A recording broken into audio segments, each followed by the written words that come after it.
আর এই মুহূর্তে সরাসরি নজর রাখবো ভাঙড়ের দিকে, মমতা বন্দ্যোপাধ্যায়। অনেক অনেক প্রণাম জানাচ্ছি, অনেক অনেক জোহর জানাচ্ছি,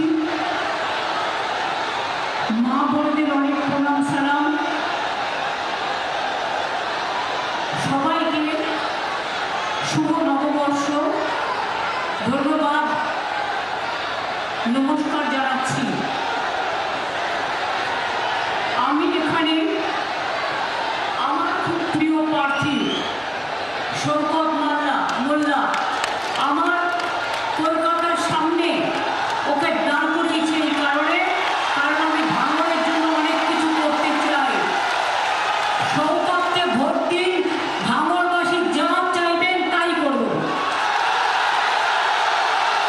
কারো কথা শুনবেন না, কোনো নির্দলকে একটিও ভোট দেবেন না। আর বিজেপির টাকা নিয়ে যারা গদ্দারি করে তাদের এই মাটিতে বিনাশ করুন, কবর দিন। ক্যানিং লিস্টের প্রার্থী বাহারুল ইসলাম, ওকেও পুরোপুরি সমর্থন করার জন্য, জোড়াফুল চিহ্নে ভোট দেওয়ার জন্য আপনাদের আবেদন জানাবো। ও আমার প্রিয় প্রার্থী, কারো কথা শুনবেন না, কোনো সাম্প্রদায়িক দলের কথায় ভোট দেবেন না। ধর্ম যার যার হৃদয়ে, ধর্ম মন্দিরে মসজিদে গুরুদ্বারে গির্জায় সব ধর্মকে আমরা সম্মান করি। তাই আজও পথ চলি, লড়াই করে মনে রাখবেন, ধর্ম বলুন গুরুদ্বারা গির্জা মন্দির মসজিদে রাখতে। এটা ভোটের রাজনীতি। বিজেপির হাত যারা শক্তিশালী করছে সেই গদ্দারদের পরাস্ত করুন। ভাঙড় হোক, ক্যানিং পূর্ব হোক, ক্যানিং পশ্চিম হোক, সারা বাংলা হোক, সব পরাস্ত করে দিন। আমার এখানে খাইরুল ইসলাম, মহসিন গাজী, রহিম মোল্লা, মমিনুল ইসলাম, কার্তিক দে, অঞ্চল সভাপতি মুক্তার শেখ, কর্মাধ্যক্ষ দক্ষিণ চব্বিশ পরগনা শাহজাহান মোল্লা, কর্মদক্ষ অনেকেই আছেন এখানে, সবাই প্রায় সব ব্লক নেতা, বুথ নেতা, জেলা নেতা, মন্ডল অর্গানাইজেশনের নেতা, এবং সর্বোপরি আমরা কিছু লোক ওপরে বসে থাকি, কিন্তু যারা নিচে বসে থাকে তারাই কিন্তু আমাদের সবচেয়ে বড় সম্পদ। আপনাদের ছাড়া দল চলে না, আপনাদের ছাড়া বাংলা চলে না। তাই আপনাদের অনেক অনেক প্রণাম।